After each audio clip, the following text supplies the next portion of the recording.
Okay, so let's talk about China and India. We're talking about two absolute giants, right? Home to a third of all people on Earth.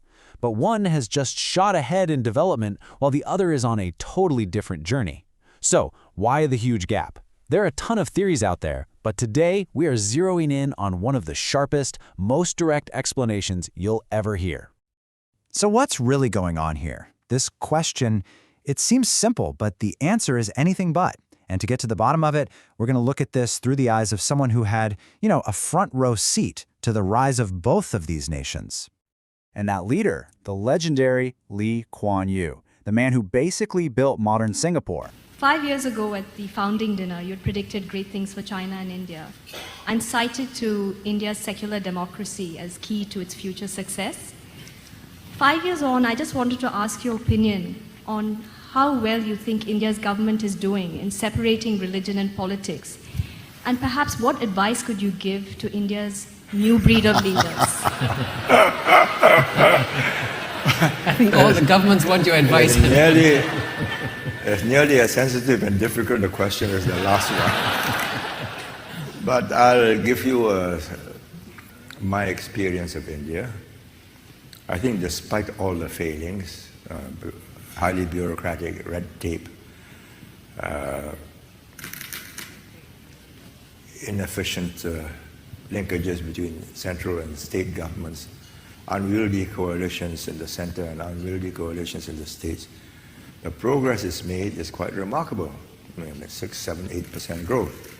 Once Manmohan Singh and Chidambaram opened up in the 90s after the IMF said, you've got to open up. I think India is under some constraints, not the result of the politicians, but the result of the nature of the constitution and the nature of the society. China is homogeneous, 90% Han. So when the president stands up and the TV is on, more than 90% understanding because the minorities are also learning Chinese, 普通话. So given those constraints, it's done well. Any Indian leader speaking in any language at one time doesn't reach more than, say, 40%. You speak in Hindi, you might get the Hindi North. You speak in English, you get the upper classes throughout the country, maybe 30%. You speak in Tamil, you get 70 million in Tamil Nadu, and you speak in Malayalam, I don't know how many, 40 million. So that is an enormous diversity which makes it difficult to get the same policies through. And you can see that after each election you get a tussle of how to form governing coalitions.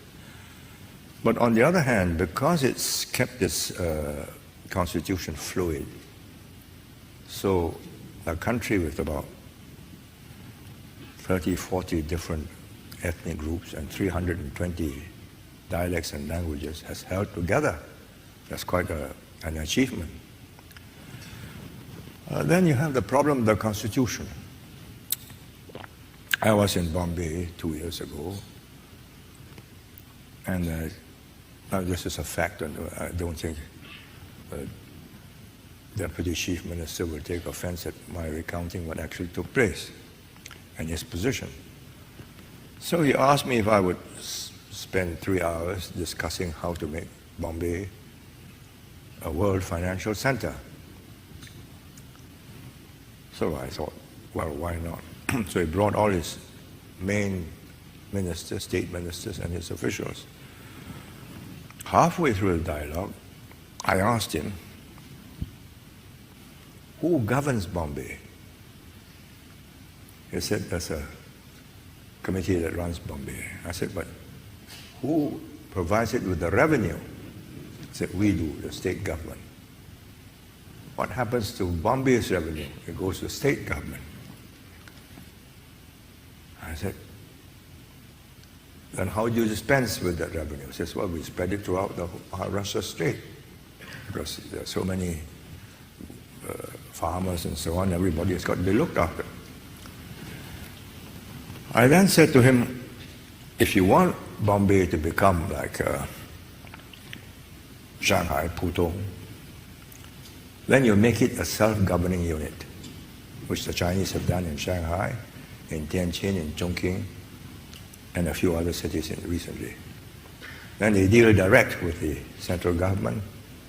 The central government gives them the funds for the infrastructure, and the revenue is shared with the central government, not with the... Shanghai doesn't share revenue with either Jiangsu or Zhejiang or any of the neighboring states. It shares it with the central government.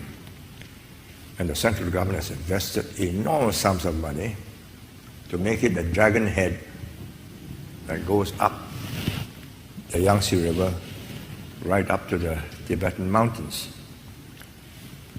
And there was a period when you had empty building blocks, but it doesn't matter. I mean, the central government has decided this is going to be a great international center, and they set out to make it one, and now it is one.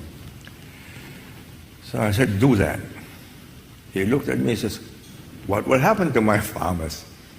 I said, you just got to deal with the central government. He says, no, the central government won't give me anything more. So the discussion ended there. So I said, well, then how do you solve this airport, which is not world class? The road from the airport to the city, which is not what you expect of a first world financial center. And the city itself, the planning is not as good as it would be if it were governed separately. This can't be done. So 2 days later, I was in Delhi and I met the Prime Minister. I said, this problem can be solved. You see, it's China, make it an independent unit. The Prime Minister looked at me and said, you don't understand. I will never get this passed through Parliament. I said, why? You have to go to Parliament. Yes. He said, all this requires an amendment in the legislation, in the Constitution, and that requires a 2/3 majority or some in the central government and in the states. We'll never get it passed. So Bombay will always be at the mercy of the Maharashtra government, and the Maharashtra government, quite wisely, takes its revenue and gives it to the farmers because they are the people who voted them in. So until you break that chain,